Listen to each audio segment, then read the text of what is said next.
നാട്ടിൽ തന്നെ അന്ത്യവിശ്രമം ചെയ്യുന്ന ധാരാളം മഹത്തുക്കളുണ്ട്. ബഹുമാനപ്പെട്ട സുഫിയാൻ സൗരി റളിയല്ലാഹു അൻഹു വലിയ മഹാനാണ്. താബികളിൽ പ്രമുഖ ഫിഖ്ഹിന്റെയും ഹദീസിന്റെയും നൈപുണ്യമുള്ള വ്യക്തിത്വമാണ്. മഹാനാകുന്ന ഹദീസിന്റെ വലിയ മഹാനാകുന്ന ഇമാം ദാവൂദ് റളിയല്ലാഹു അൻഹു അദ്ദേഹം അന്ത്യവിശ്രമം ചെയ്യുന്നത്, അബൂ ദാവൂദ് റളിയല്ലാഹു അൻഹു അന്ത്യവിശ്രമം ചെയ്യുന്ന ഭൂമിയും ഇതാണ്. നമുക്കറിയാം സിഹാഹു സിത്ത എന്ന് പറയുന്ന ഹദീസ് ഗ്രന്ഥങ്ങളിൽ എല്ലാതായ 6 വിശ്രുത ഗ്രന്ഥങ്ങളുണ്ട്. ഇമാം ബുഖാരി റളിയല്ലാഹു അൻഹുവിന്റെ സ്വഹീഹുൽ ബുഖാരി, ഇമാം മുസ്ലിം റളിയല്ലാഹുവിന്റെ സ്വഹീഹ് മുസ്ലിം, അതേപോലെ തന്നെ ഇമാം തിർമിദി റളിയല്ലാഹുവിന്റെ സ്വഹീഹ് തിർമിദി അടക്കമുള്ള ഗ്രന്ഥങ്ങൾ. അതേപോലെയുള്ളതാണ് അബൂ ദാവൂദ് റളിയല്ലാഹു അൻഹുവിന്റെ പരിശുദ്ധമാക്കപ്പെട്ട അബൂ ദാവൂദ് എന്നറിയപ്പെടുന്നതാകുന്ന ഗ്രന്ഥം. ഈ പവിത്രമാക്കപ്പെട്ടതാകുന്ന ഗ്രന്ഥം രചിച്ചതാകുന്ന അഥവാ ഹദീസിൻ്റെതാകുന്ന കാര്യങ്ങൾ മുഴുവനും കോർവ ചെയ്ത് ഹദീസുകൾ കോർവ ചെയ്ത ആ ഗ്രന്ഥം നമുക്ക് സമ്മാനിച്ച മഹാനാകുന്ന അബൂ ദാവൂദ് റളിയല്ലാഹു അൻഹു അന്ത്യവിശ്രമം ചെയ്യുന്നതും ഇതേ ഭൂമി തന്നെയാണ്.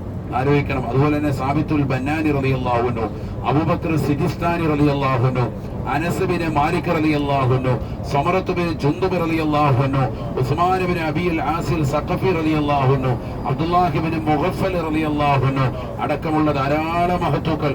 പിന്നെയുമുണ്ട് സലമത്ത് ബിൻ മുഹബ്ബിഖ് എന്ന് പറയുന്ന വലിയ മഹാന്. അതുപോലെ പ്രമുഖ സഹാബിയാകുന്ന ഇമ്രാൻ ബിൻ ഹുസൈൻ റളിയല്ലാഹു അൻഹു അന്ത്യവിശ്രമം ചെയ്യുന്നത് ഇവരാണ്. അതുപോലെ തന്നെ ബഹുമാനപ്പെട്ടതാകുന്ന മാലിക് ബിൻ ഹുവൈരിസ് റളിയല്ലാഹു അൻഹു, സിയാദ് ബിൻ ഹാരിസ് റളിയല്ലാഹു അൻഹു, അതുപോലെ തന്നെ അബ്ദുറഹ്മാൻ ബിൻ അബീ ലൈല എന്നറിയപ്പെടുന്നതാകുന്ന പ്രമുഖനായ സഹാബി. അതുപോലെ തന്നെ സഹ്ൽ ബിൻ ഹുനൈഫ് റളിയല്ലാഹു അൻഹു ബദറിൽ പങ്കെടുത്ത സഹാബിയാണ്. അദ്ദേഹം അടക്കം അബ്ദുറഹ്മാൻ ബിൻ സമറ എന്ന് പറയുന്ന സഹാബി, അതുപോലെ തന്നെ സൽമാൻ ബിൻ ആമിർ അൽ-ലബി റളിയല്ലാഹു അൻഹു സഹാബിയാണ്. ബിലാൽ ബിൻ ഹാരിസ് മുസ്നി എന്നറിയപ്പെടുന്നതാകുന്ന പ്രമുഖ സഹാബി. അതുപോലെ തന്നെ ഇബ്നുൽ മുസന്ന എന്നറിയപ്പെടുന്ന പ്രമുഖ താബിയിൽപ്പെട്ടവർ.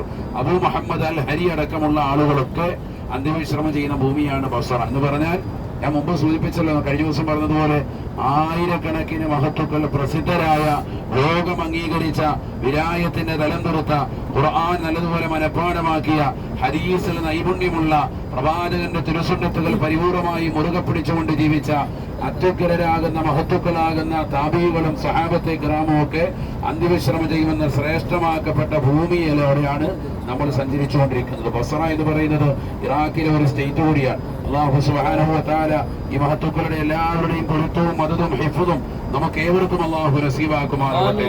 അവരുടെ തണൽ നമുക്ക് അല്ലാഹു നസീബാക്കുമാറാവട്ടെ. ദുനിയാവിലും ആഖിറത്തിലും അല്ലാഹു നമ്മെ ഏവരെയും വിജയികളുടെ കൂട്ടത്തിൽ ഉൾപ്പെടുത്തി അനുഗ്രഹിക്കുമാറാവട്ടെ.